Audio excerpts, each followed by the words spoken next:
Good morning my dear student. आज की class में जो हमको क्वेश्चन देखना है वो इस प्रकार से बेटा, +2 माइक्रोकूलाम तथा +6 माइक्रोकूलाम के दो बिंदु आवेश परस्पर 12 न्यूटन के बल से प्रतिकर्षित करते हैं। दो बिंदु आवेश है, एक पर आवेश है +2 माइक्रोकूलाम और एक पर कितना बेटा +6 माइक्रोकूलाम, और इन दोनों के बीच में 12 न्यूटन का प्रतिकर्षण बल कार्य करता है। यदि इन आवेशों में से प्रत्येक को, दोनों आवेशों को -4 कूलाम आवेश और दे दिया जाए तो फिर इनके बीच में कितना बल कार्य करेगा, ये आपसे पूछा जा रहा है। तो देखिए प्रारंभिक स्थिति क्या है बेटा, प्रारंभिक स्थिति। तो मान लिया एक आवेश है Q1 और एक आवेश है बेटा Q1 की वैल्यू बेटा +2 माइक्रोकूलाम, Q की वैल्यू है बेटा +6 माइक्रोकूलाम। यहाँ तक कोई दिक्कत नहीं होनी चाहिए बेटा। माइक्रो टू इंटू 10⁻⁻6 कूलाम, क्योंकि माइक्रो किसके बराबर होता है 10⁻⁻6 के बराबर, और ये हो जाएगा 6 इंटू 10⁻⁻6 कूलाम। अब इनके बीच की दूरी नहीं दी गई तो हम मान लेते हैं कि बेटा इनके बीच की दूरी है r। दूरी कितनी है r। अब यहाँ पर हम लोग जो बल दिया गया है वो दिया गया है बेटा 12 न्यूटन। कितना दिया गया है 12 न्यूटन। तो यहाँ से हम लोग कूलाम के नियम को लगाते हैं बेटा। कूलाम के नियम से, कूलाम के नियम से पहले हम आर निकाल लेंगे। F इक्वल टू होता है 1/4 pi epsilon not Q1 into Q2 by r square. ये होता है बेटा। अब वैल्यू यहाँ पे रख देते हैं। F की जगह हम लोग लिख देंगे बेटा 12, 1/4 पाई एप्सिलॉन नॉट की वैल्यू याद रखिए 9 इंटू 10 की पावर 9। Q1 आपके पास है बेटा 2 इंटू 10 की पावर -6, और Q2 है 6 इंटू 10 की पावर -6। आर को आर लेने से आर स्क्वायर। यहाँ तक कोई आपको दिक्कत नहीं होनी चाहिए बेटा। अब देखिए ध्यान से, आर स्क्वायर को दूसरी तरफ ले चलते हैं बेटा। इक्वल टू यहाँ हो जाएगा 9 इंटू 10 की पावर 9 इंटू 6 का 2 से गुणा कर देंगे बेटा तो 12 इंटू 10 की घाते 6 गुणे 10 की घाते -6। तो अगर आपके बेस सेम हो तो हमेशा घातों को जोड़ देते, तो 10 की घाते -6, -6 हो जाएगा -12।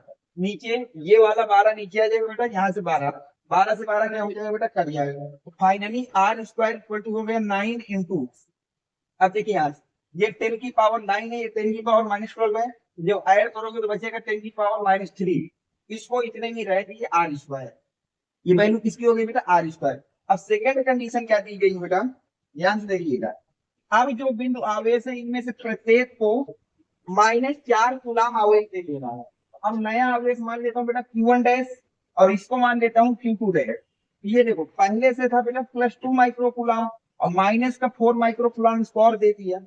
ये कितना था बेटा, ये आपके पास था 6 माइक्रो कूलाम और माइनस का 4 माइक्रो कूलाम स्कोर दे दिया गया। अब देखिए जब इसको आप जोड़ेंगे बचेगा -2 माइक्रो कूलाम, और यहाँ पर बच जाएगा बेटा +2 माइक्रो कूलाम। सही है। तो Q2 की वैल्यू हो जाएगी -2 इंटू 10 की पावर -6 कूलाम, और यहां से जब माइक्रो घटाएंगे 2 इंटू 10 की पावर -6 कूलाम।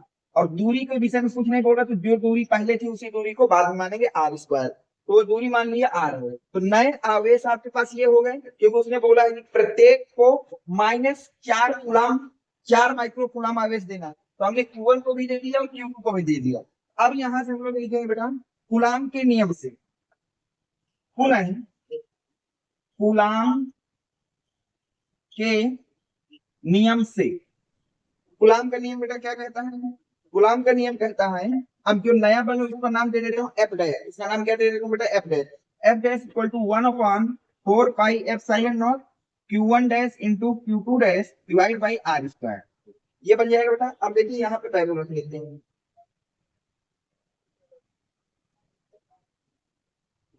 रखिए बेटा एफ डैश हमको फाइंड करना है, एफ डैश हमको क्या करना है बेटा निकालना है। 1/4 पाई एप्सिलॉन नॉट की जगह लिखूंगा 9 इंटू 10 की power 9। Q1 dash, Q1 dash है हमारे पास 2 इंटू 10 की पावर माइनस। देखिए जब भी आवेश रखेंगे तो उसका मैग्नीट्यूड लिखेंगे, उसका चिन्ह नहीं लिखेंगे। माइनस का भले ही है लेकिन हम लिखेंगे प्लस का। तो ये हो गया, और Q2 हो जाएगा 2 इंटू 10 की पावर -6। और नीचे हमको क्या लिखना बेटा आर स्क्वायर। आर स्क्वायर कितना बेटा 9 इंटू 10 की पावर -3। यहाँ तक कोई दिक्कत नहीं बेटा। इस 9 से 9 कट जाएगा। अब ये हो जाएगा 10 की पावर 9 2 का 2 से गुणा कर देंगे 4, 10 की घाते -6 गुणे 10 की घाते -6, तो ये हो जाएगा 10 की घाते -12, और नीचे हो जाएगा बेटा 10 की घाते -2। ओवरऑल जब 10 की 9 में 12 जोड़ोगे जो हो जाएगा बेटा 10 की पावर -3 इंटू 4 डिवाइड बाई 10 की पावर -3। 10⁻³ से 10⁻³ कट जाएगा तो ओवरऑल आपके पास आंसर आ जाएगा 4 न्यूटन। तो जो नया बल्ब होगा वो कितना रहेगा बेटा, 4 न्यूटन। इस तरह के सवाल बोर्ड में बहुत ज्यादा पूछे जाते हैं, इसलिए इनको करने का तरीका सीख लीजिएगा। अगर कोई डाउट हो तो आप कमेंट सेक्शन में जरूर पूछ लीजिएगा। ये सवाल बहुत ही फेमस होता है कि पहले जो आवेश दिया होगा उसमें कुछ आवेश और जोड़ेगा और नया बल्ब पूछेगा।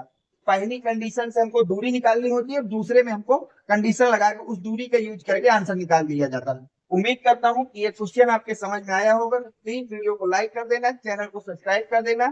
Thanks for watching, next video coming soon.